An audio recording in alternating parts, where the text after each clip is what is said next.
What's up, guys? Vlog number 2 for Death Diaries. And this one I'm feeling the urge to talk about my mom and kind of just go through some parts of the experience that I had when my mom was going through her time with cancer.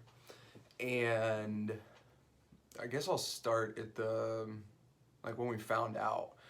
I believe it was either 2012 or 2013 on New Year's Day, because my mom had she'd ended up had like some sort of cough that wasn't going away, and she had been sick for a little while, and it wasn't going well. Like, she wasn't getting any better. Then when she goes to the doctor, I remember meeting my mom and my aunt at the hospital, and the doctor had come in and said that she had multiple broken ribs from coughing. And that's when a little bit of the reality set in for me, because I had known stories from people that I had read where they'd be just walking along, or just nothing extreme would happen, but like their ankle would just shatter, or something would break, a bone would break. And I knew there was a relationship between that and your body pulling nutrients from the bone to attempt to combat what's in your body at the current time. So it weakens your bones because it's trying to protect itself. It makes it a lot easier for them to break. So that's initially where my mind went when I found out that she had broken ribs just from coughing. I was like, fuck.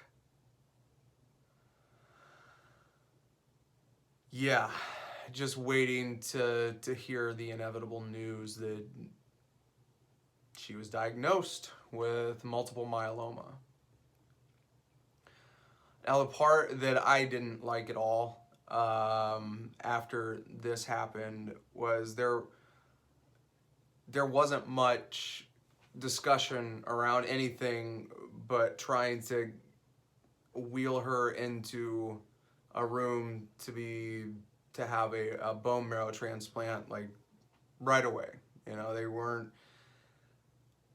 weren't willing to even really talk about any more options at one of the first doctor's appointments that I went to with my mom after the original diagnosis.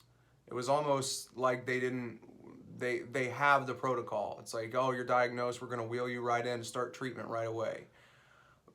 But the thing about the bone marrow transplant that you have to take into consideration, at least with her at the time, is they were saying that it's going to be at least like a year recovery, because your immune system is shot.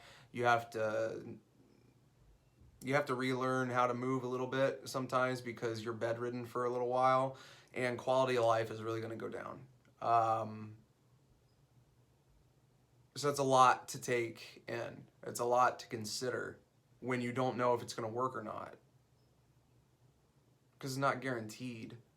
I mean, a lot of the treatment, like a lot of the reason people die when they have cancer is not because of the cancer, it's because of the treatment. It's because the treatment weakens your body. That radiation shit, it doesn't just kill cancer cells, it kills everything. So your antibodies, like the things that are in your body to fight the cancer in the first place, like that kills it. So it makes you more susceptible to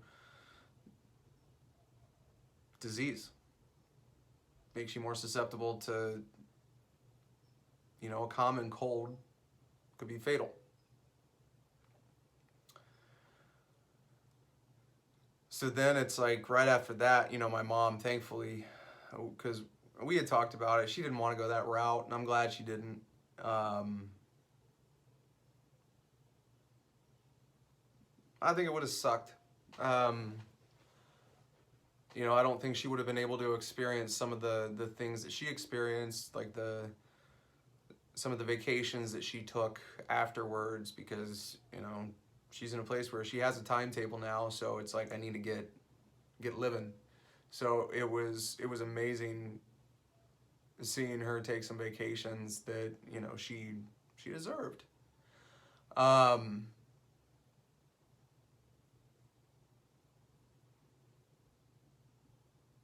some of the stuff that comes up along the way, like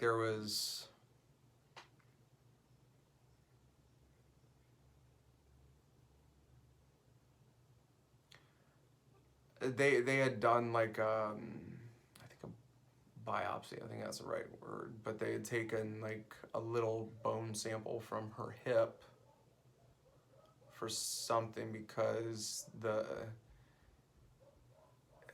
it the cancer had really fucked up her joint, and they were trying to get some sort of information about that, but whatever happened, it created this giant hematoma. And like, thankfully, like, I appreciate the hell out of my uncle for being there to drive her to Columbus, to the hospital to get some treatment. I was still living in Columbus at the time.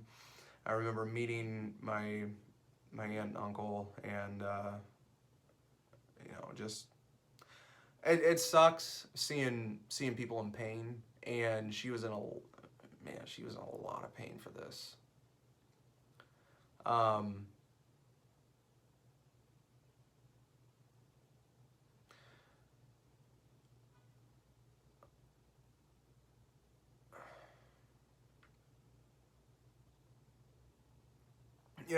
that's a part of the whole process that just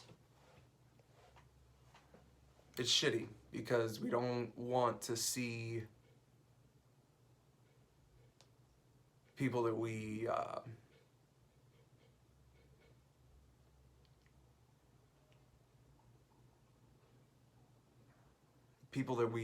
care about in pain, because it's definitely a helpless feeling, because you want to help. And quick a quick side story, real fast. I'm gonna be sticking to like one one video a week around these things, because they are emotionally charged. It's I'm not gonna try to pretend that it's the easiest thing in the world for me to talk about some of this stuff, because when I go back to those places where I am remembering some of the stuff that came up, it takes me back to those places, and it takes me back to some of the emotions that came up during that time. So in order to protect my well-being, my own mental health, I'm not going to be talking about this, multiple times a week. At most, it is going to be once a week, because it is heavy stuff to talk about. But I just wanted to touch on that real quick. But getting back to talking about the whole situation,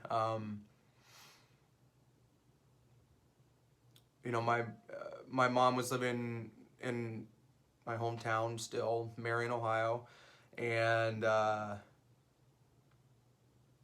was living in Columbus at the time.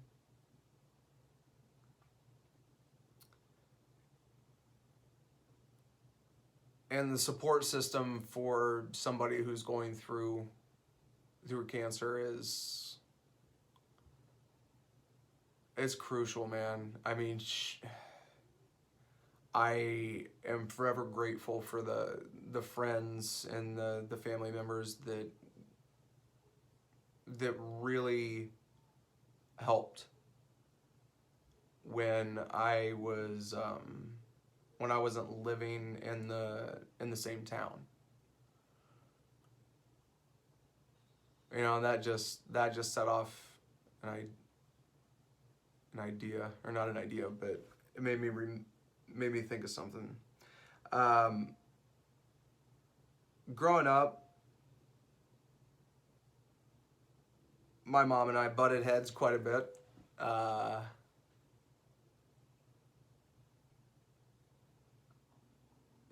I had a want to have a lot of questions answered, and I was curious about a lot of different experiences, and I was a curious kid, and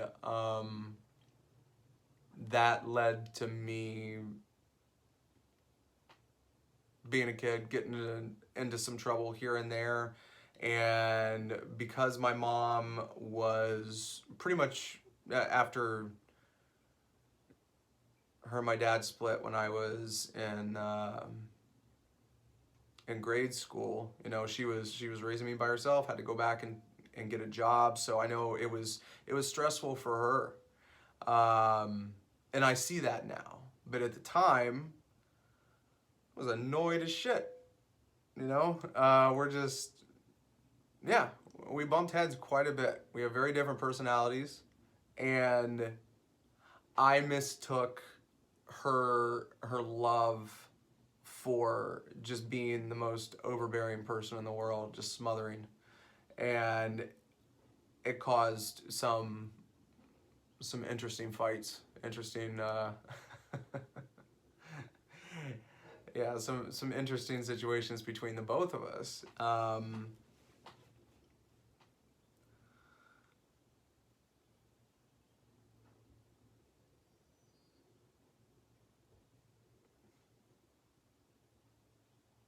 But I understand why she acted the way she did now.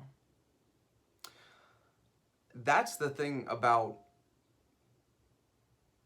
death that is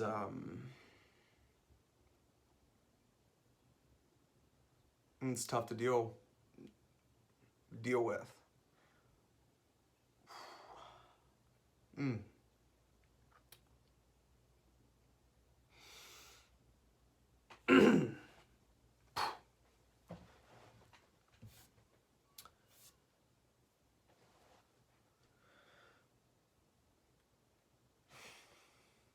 It's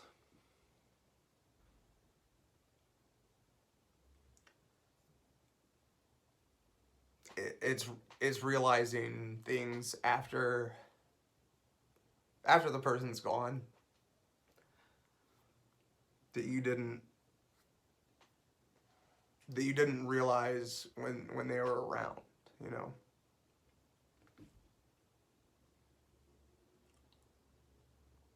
That's a really tough part. Which is part of the reason why I'm doing this, is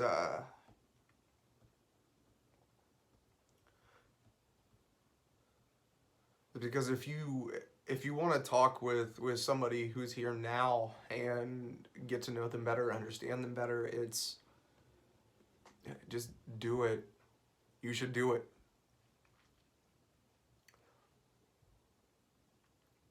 Because you don't get the chance to redo it, you know, when they're gone. It's stuff you got to figure out, and it's really only stuff that you can speculate on. But the realizations I have now about my mom, you know, it makes me appreciate her so much more. You know, I know I had, like I said, you know, we butted heads a lot, but I didn't have to worry about whether or not I was loved. And there are a lot of people in this world that don't have that luxury. And I recognize that, and I'm fucking eternally grateful for that realization, because now I have an optimistic side. I have a positive side, and I attribute a lot of that to her, because she was able to look at, you know, the tough times and put a little bit of a positive spin on it, you know. Yeah, we got a lot closer the last couple of years um, that she was alive. And I'm pretty positive it was because of the cancer, because it doesn't really matter.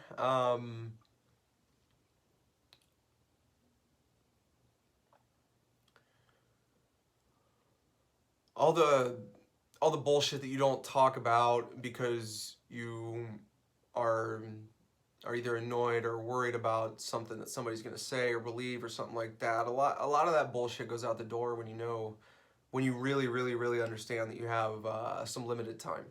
And you know, I'm thankful for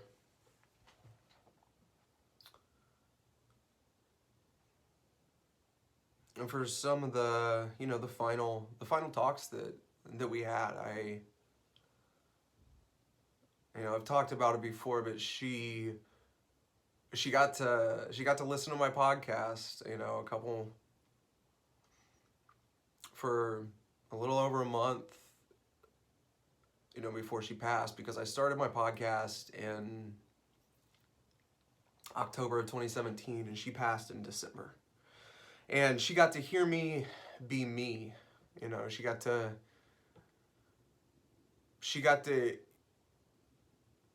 hear how I interact with other people without being able to give her opinion, and she got to see me in a different way.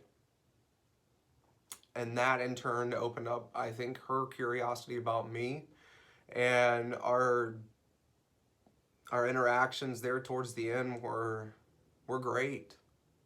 They were great, you know. It's, as much as the whole situation sucks, like if I look back at it, you know, it's, I still had that.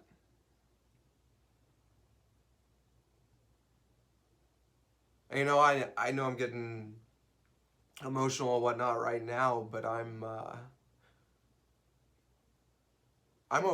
good. Is this stuff is, it can be difficult to talk about at times. You know, there's some times where I can talk with people and I'm good with talking about it. You know, I don't get the tears flowing, and you know, it's easier for me to talk about. But there's other times where it's striking a chord, and that's just part of it. It's gonna happen. Um,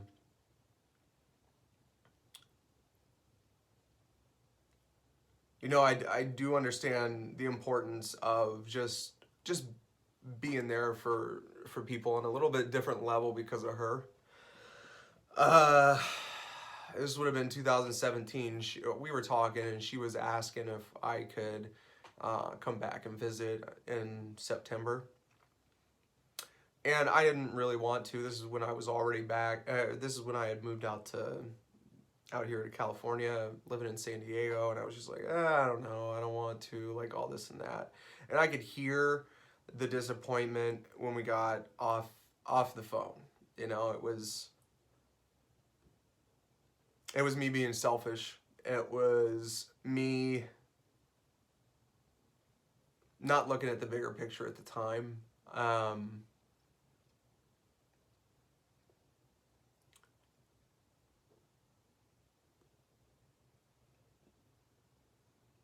There's no excuse, uh, no excuse for it. I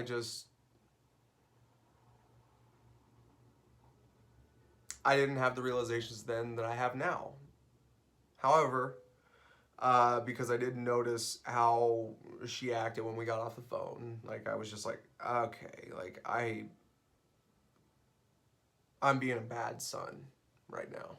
So I was like, all right, yeah, I'll definitely come visit. You know, I got the feeling that that might be the last time I got to I got to see her. So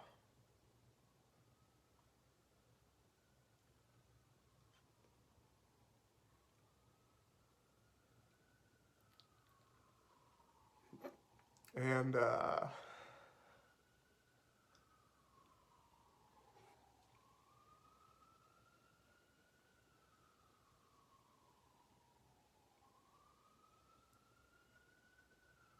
and it was. Um,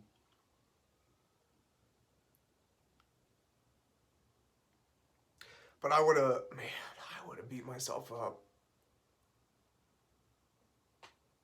for a while had I not done that. So if people are asking for your time,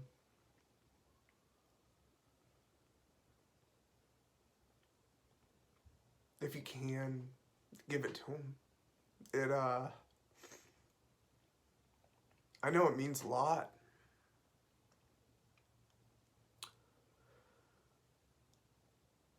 And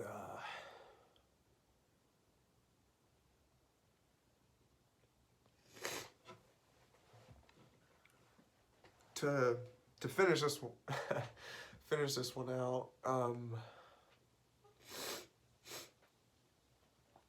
She had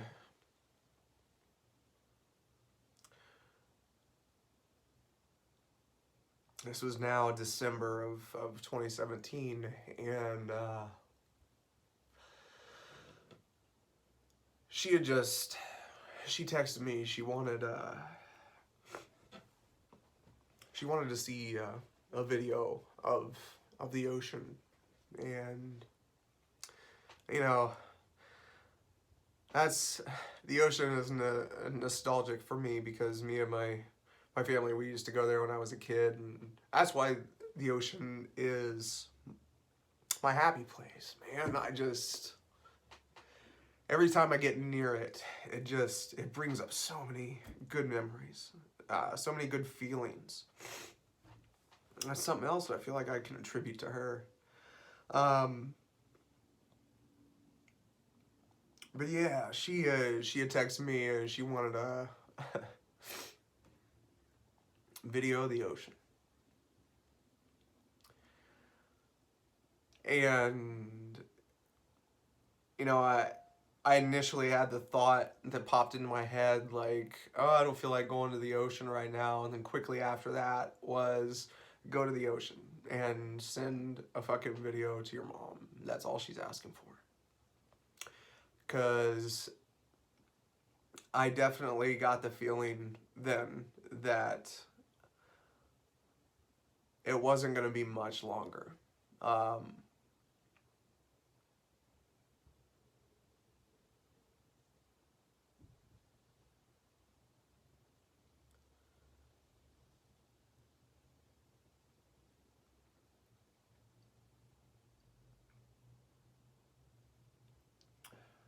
she she hadn't asked for one before.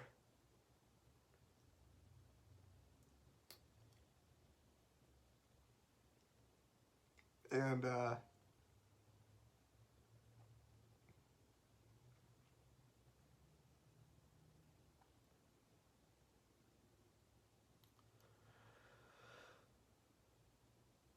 I just hope it it gave her what she needed at that time. Because a few days later is when I got the call that she had passed, you know.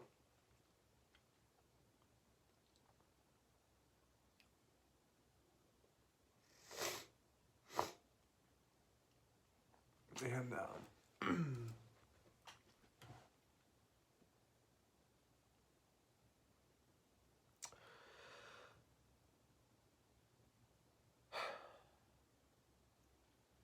it's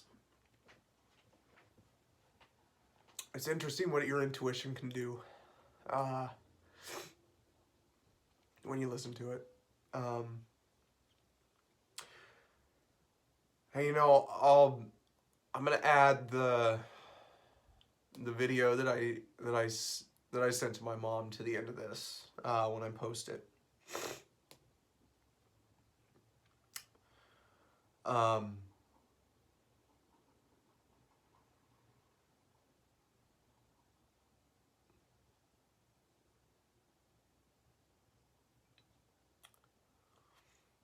and just pretty much just wrap this video up on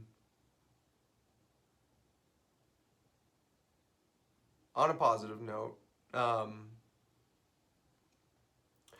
don't feel like I don't have a connection with my mom. I talk to her now in different ways because I can't talk to her on the phone. So I'll end this one with a personal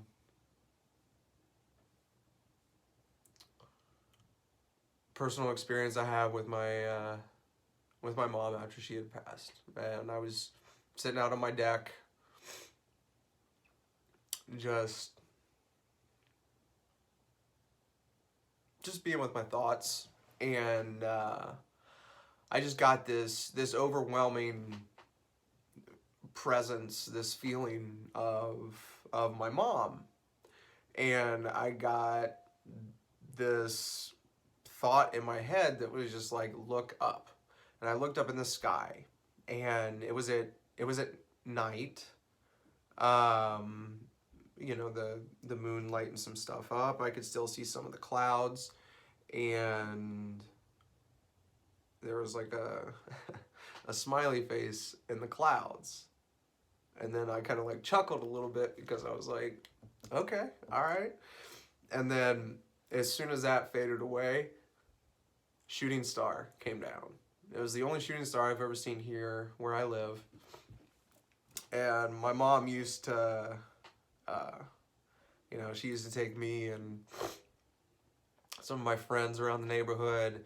We'd drive out into the country, lay a blanket down, and at night and stargaze. If there was a meteor shower coming up, we would check that out, and it was just in that moment, I was just like, I see you. So I know I kind of bounced around a lot on this one. I didn't know exactly how it was going to go. But talk with your people. Don't shy away from conversations. Don't shy away from talking about life. Don't shy away from talking about death. And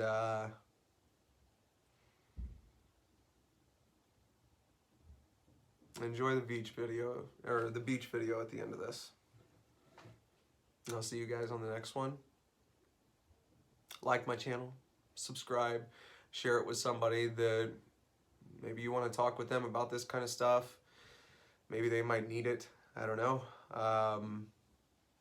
Leave me a comment. I hope it helps somebody. I hope it gives you some sort of answers, direction. And if you have anything else in particular that you want me to talk about my experience with, just let me know.